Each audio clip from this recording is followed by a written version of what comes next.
I'm an atheist, but as a parent, I don't want to force feed ideas on my children.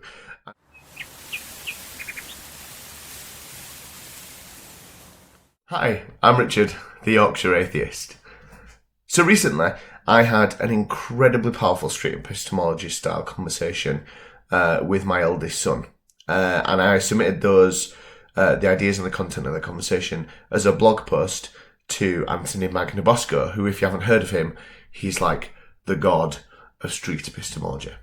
If you've not heard of street epistemology, and you definitely should have, it's a style of conversation, so a way of speaking to people about their beliefs, their ideas, and why they think the things they do.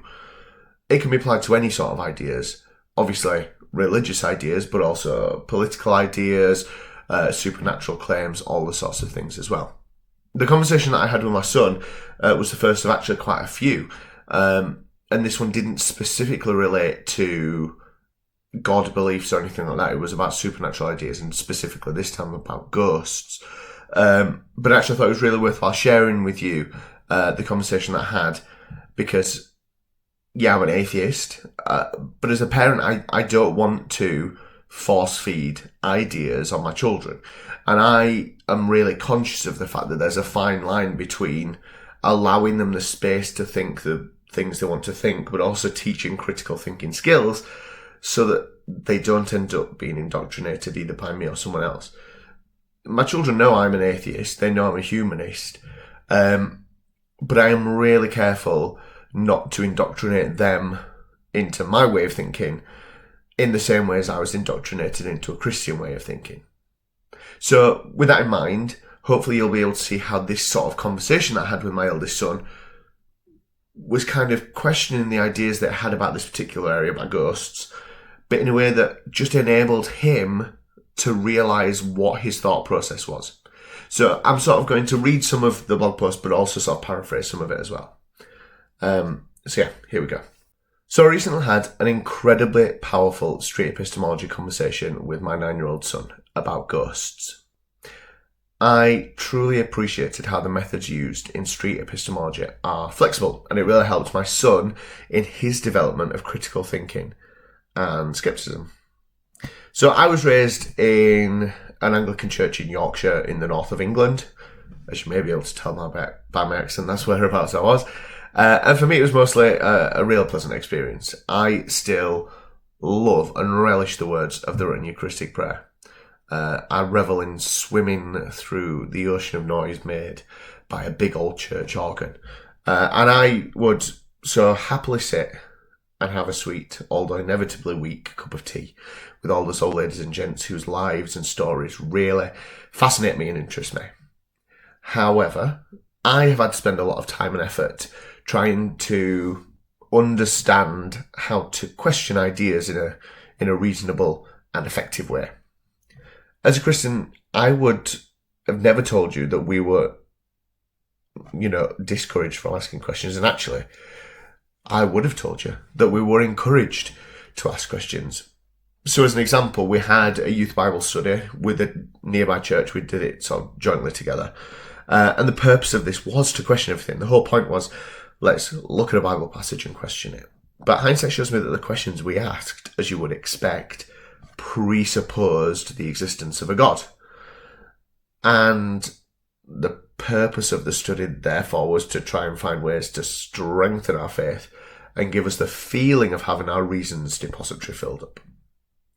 I'm now a married adult with 3 young boys, aged 9, 4 and 1. I've seen the vast majority of street epistemology videos, and I seek out and admire heartily the work of Anthony Magnabosco. I think he's great. And other practitioners that I've seen online as well who do SE. I feel equipped with real tools because of this that affect the way that I think about my own thoughts and beliefs, and I kind of want to give those tools to other people as well. I was told as a child what to believe and taught it as if it was the truth. I don't want to likewise brainwash, and I've said this already, but I don't want to brainwash my children, tell them what they should be, what they should believe, what they should think, and that they should be atheists. So for this, I need instead to provide them with ways to develop their critical thinking and question skills in sort of a meaningful and effective way. And I think that's something that always sounds easier said than done. But how on earth are we supposed to go about doing this? I still don't know the answer, but I think street epistemology certainly serves part of that purpose. But an opportunity to go a few metres down that path occurred not so long since. So the week lockdown started in the UK in March happened to be the week that we had also just bought an inflatable hot tub. Coincidence? Yes, a very nice coincidence. So me and my eldest son, the 9-year-old, were in the hot tub and his two brothers were playing inside. We're having one of those, like a rambling conversation that sort of goes on and on and on about different things, and you have no idea how you get to a topic that you end up talking about. But eventually he said something along the lines of, yeah, but ghosts probably exist. Half my brain yelled, buy it, glad, are you serious? And the other half shouted, this is my opportunity, with my SE hat on. So I asked him what made him think this, what made him think that ghosts probably existed. And I was pleased to start with as well the fact that he said they probably existed and not, well, definitely exist. He's a bright lad, he reads a lot, and actually, really quite quickly, he was able to give me some really good reasons. So I'd been thinking about this before the conversation had started, which I was really happy about.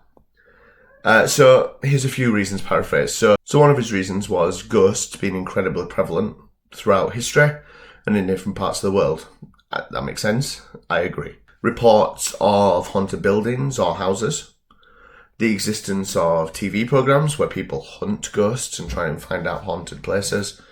And I guess the fact that the supposed system for how ghosts come into being made sense to him, sort of the idea of unfinished business and what have you. So I was really pleased that he at least had reasons, and for a 9-year-old I was really pleased with how many sort of well thought through justifications he had. I certainly shan't offer a play-by-play recount of the conversation, but I'll give an outline of my main sort of questioning from that then on in the conversation. So firstly, I asked for his reasons. I asked how confident he was about it. He gave me an 85% confidence rating. I asked which was his main reason, and the main reason that he sort of ended up with was witness testimony. That was the big thing that sort of convinced him that this was probably true.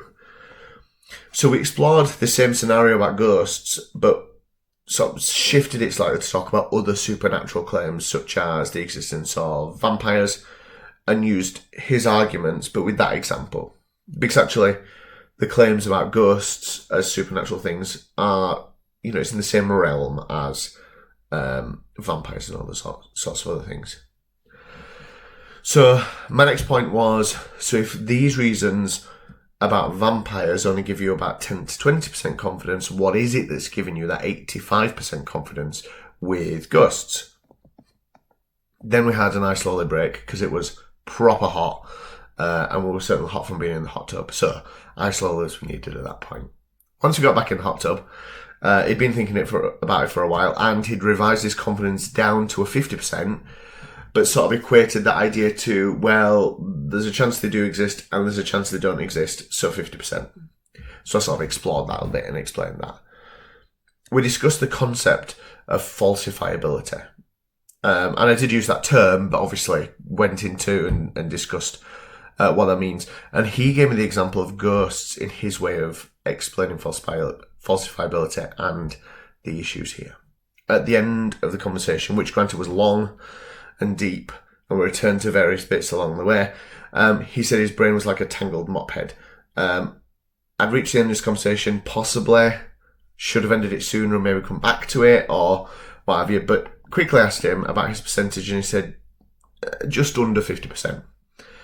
And kind of, there was part of me at the beginning that felt a little downhearted because I kind of wanted him to get to my percentage where I'd reasoned it as an adult and had nearly 30 years of experience of life and lots of experience in street epistemology and how that process works. But actually, I'm reminded as well of how that's potentially an unreasonable wish, and how a sudden drop to 0% might have told me that actually he wasn't engaging with the thought process fully. Maybe he hadn't grasped the concepts we were discussing, or maybe just throwing it out with little thought. But 2 or so days later, actually, he came to me after tidying his room and said the following. And again, I'm paraphrasing, but the essence is the same. Right, Dad, I've been thinking about the ghost stuff we were talking about, and I think I'm about 5 to 10% confident now. I know that the books and the films are not good evidence, but they must stand for something, however small. And that as a conclusion to that whole, we haven't really discussed it since, but actually I was just chuffed to bits the fact that he had gone away and had been thinking about the conversation we'd had, the questions that I'd asked him. I adore my son. Obviously, you'd expect me to say that anyway. But this conversation was just great. He was really eager to embrace the topic we were talking about. And I was able to discuss other related things in the future. And it was easier to sort of have those conversations in future because I'd done all the sort of groundwork in the beginning with that conversation. I loved how I kept stopping during the discussion to sort of really consider the questions I was asking. You know, it was a slow conversation because to question a deeply held belief that you've got, actually, you know, it takes a lot of time to do, to process all those thoughts and ideas. I was real pleased with how he seemed to enjoy the conversations and how he likewise enjoyed being challenged on his ideas. So obviously I hope to have further conversations with him in the future. And like I've said, his younger brothers certainly do have lots of fun in store for them when it gets around to being their turn. So yeah, certainly, if you are not subscribed to Anthony Bagnabosco's channel for Street Epistemology, absolutely do so. The conversations he has on there are incredible, and I really admire not only the things he does, but the way he does it. And I think he's a great proponent for positive skepticism, and certainly. You know, I contributed to his blog and he sent me this and a book and some other bits in return. So thank you, Anthony. I really appreciate that. Just glad to be a part of the conversation. So yeah, please subscribe to Anthony. Certainly subscribe to me if you haven't already done so. I hope you've enjoyed listening to that quick, let's say quick, it's over 10-minute video. But that relay of the conversation I had with my son, and hopefully it'll help some people to address these sorts of issues, or sort of experimenting going into those sorts of issues with maybe their own children or other people as well. Street epistemology is powerful, and it's one of the main tools that I have at my disposal as a skeptic and an atheist to explore those ideas. Thanks very much for watching. Please like, subscribe, all that stuff that YouTubers say.